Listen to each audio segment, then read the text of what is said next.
Assalamualaikum warahmatullahi wabarakatuh. Berjumpa kembali bersama saya di Sahabat Matematika Channel, teman belajar Anda untuk hebat dalam matematika. Kesempatan kali ini Sahabat Matematika Channel akan menyajikan pembahasan teorema Pythagoras. Pada edisi yang pertama kali ini kita akan membuktikan teorema Pythagoras dengan pembuktian tipe yang pertama.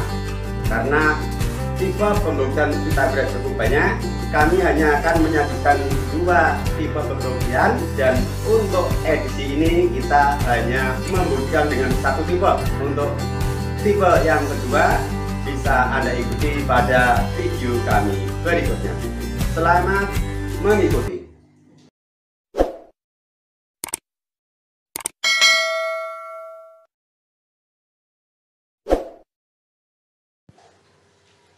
Bismillahirrahmanirrahim. Teorema Pythagoras. Teorema Pythagoras ini merupakan teorema yang menunjukkan hubungan panjang sisi-sisi pada segitiga siku-siku, yang mana teorema ini ditemukan pertama kali oleh matematikawan Yunani yang bernama Pythagoras, sehingga teoremanya disebut dengan teorema Pythagoras. Beliau adalah ahli matematika dan filsafat yang hidup pada tahun 569 sampai dengan 475 sebelum Masehi. Ini gambar tokohnya yang bernama Pythagoras. Baik, sebelum kita lebih lanjut mempelajari tentang teorema Pythagoras, maka sebagai persepsi kita ingatkan kembali yang pertama, kalian pernah belajar bangun datar, salah satu diantaranya adalah persegi. Dan ketika Anda belajar tentang luas persegi, ketika sebuah persegi panjang sisinya adalah S, maka luasnya dapat dinyatakan sebagai L sama dengan S kali S atau sama dengan S kuadrat. Yang kedua, kalian juga pernah belajar tentang jenis-jenis segitiga. Salah satunya adalah segitiga siku-siku, yang mana pada segitiga siku-siku ada istilah penyebutan tentang sisi-sisinya. Yang pertama adalah sisi miring atau hipotenusa. Dia adalah sebagai sisi yang terpanjang.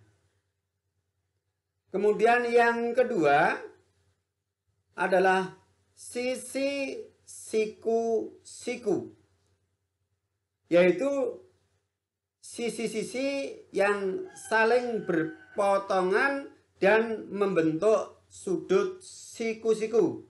Dalam hal ini sisi AB dan sisi AC yang saling bersekutu di titik A dan membentuk sudut siku-siku.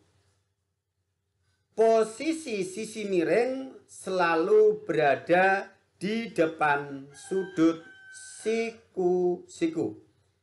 Ini yang harus menjadi patokan atau acuan untuk menentukan sisi miring pada suatu segitiga siku-siku.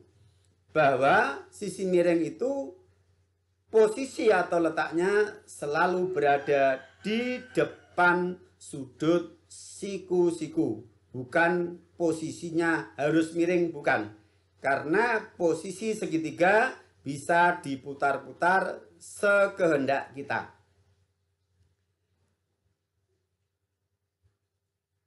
Baik, sekarang mari kita pelajari lebih lanjut tentang teorema Pythagoras. teorema Pythagoras mengatakan bahwa pada setiap segitiga siku-siku berlaku kuadrat hipotenusa atau sisi miring sama dengan jumlah kuadrat sisi-sisi yang lain. Yang dimaksud sisi-sisi yang lain adalah sisi siku-sikunya. Lebih jelasnya, kalau kita nyatakan dalam bentuk gambar, misalkan saya punya sebuah segitiga siku-siku yang ukuran sisi-sisinya adalah A, B, dan C, dengan C sebagai sisi miring atau hipotenusa, maka teorema Pythagoras ini dapat dinyatakan sebagai rumus Pythagoras dan ditulis C kuadrat sama dengan A kuadrat plus B kuadrat, yang mana C adalah sisi miring sedangkan A dan B adalah sisi siku-siku. Ini tentang teorema Pythagoras dan rumus Pythagoras. Selanjutnya, karena ini adalah merupakan teorema, yang namanya teorema itu pasti bisa dibuktikan. Banyak cara pembuktian tentang kebenaran teorema Pythagoras. Namun di sini kita hanya akan menyajikan dua contoh pembuktian untuk kebenaran dari teorema Pythagoras. Mari kita perhatikan untuk pembuktian yang pertama. Saya punya sebuah segitiga siku-siku yang ukuran sisi-sisinya adalah A, B, dan C, dengan C adalah sisi miring. Kemudian pada bagian sisi siku-siku yang di sebelah kiri, saya bentuk sebuah persegi yang sisinya adalah A.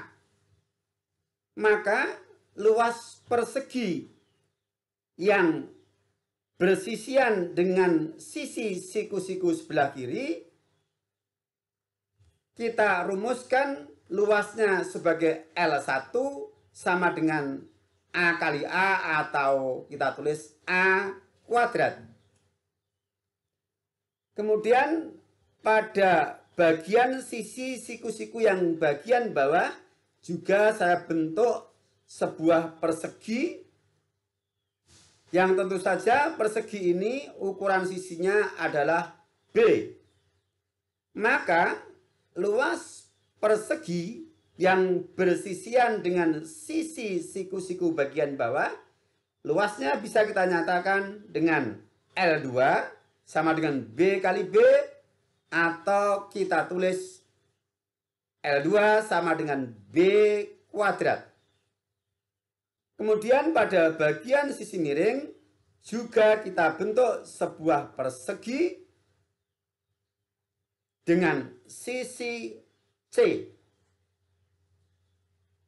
Maka luas persegi yang bersisian dengan sisi miring dapat kita nyatakan sebagai L3 misalnya sama dengan C kuadrat. Tugas kita selanjutnya adalah mencari hubungan antara L1 sama dengan A kuadrat, yaitu luas persegi pada sisi siku-siku bagian kiri. Kemudian L2 sama dengan B kuadrat, yaitu luas persegi pada sisi siku-siku bagian bawah. Dan luas persegi pada sisi miring, yaitu L3 sama dengan C kuadrat.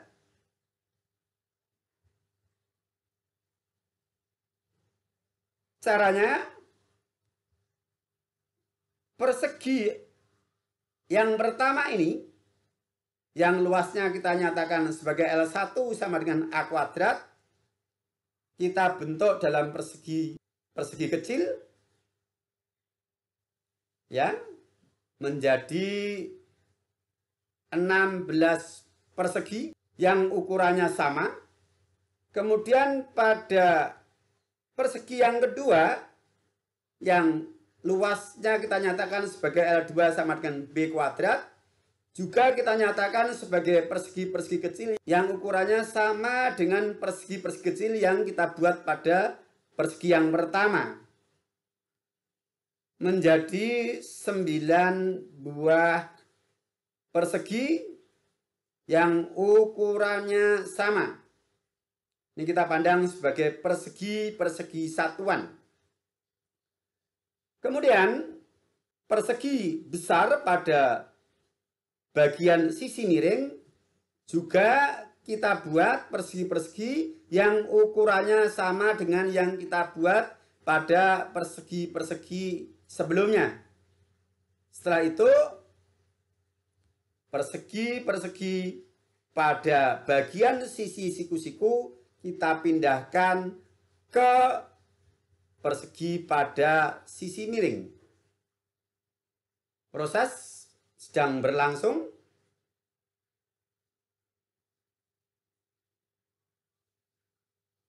Nah, ternyata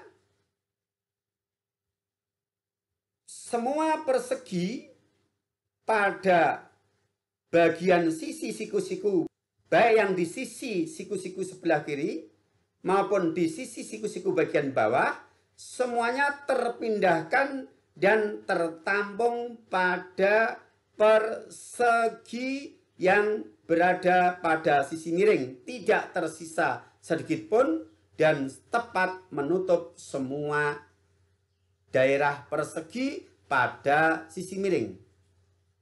Artinya apa ini?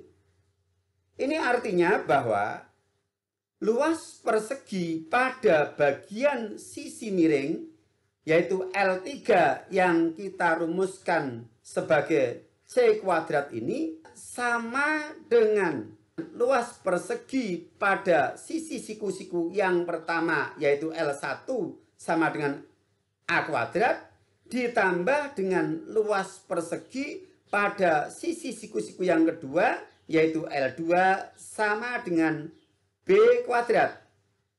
Atau bisa kita tulis L3 sama dengan L1 ditambah L2, yang mana L3 tadi adalah C kuadrat, L1 A kuadrat, dan L2 B kuadrat. Sehingga kita peroleh hubungan C kuadrat sama dengan A kuadrat plus B kuadrat. Sedangkan kalau kita kembali pada segitiga siku-siku yang sisi-sisinya A, B, dan C dengan C adalah sisi miring, maka C kuadrat adalah merupakan kuadrat dari sisi miring segitiga siku-siku.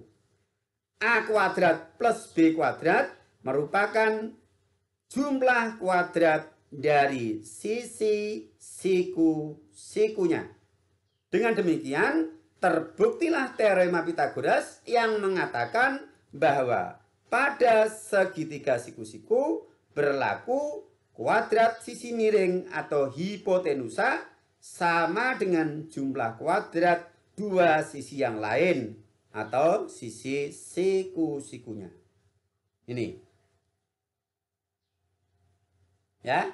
Ini salah satu cara membuktikan kebenaran dari teorema Pythagoras.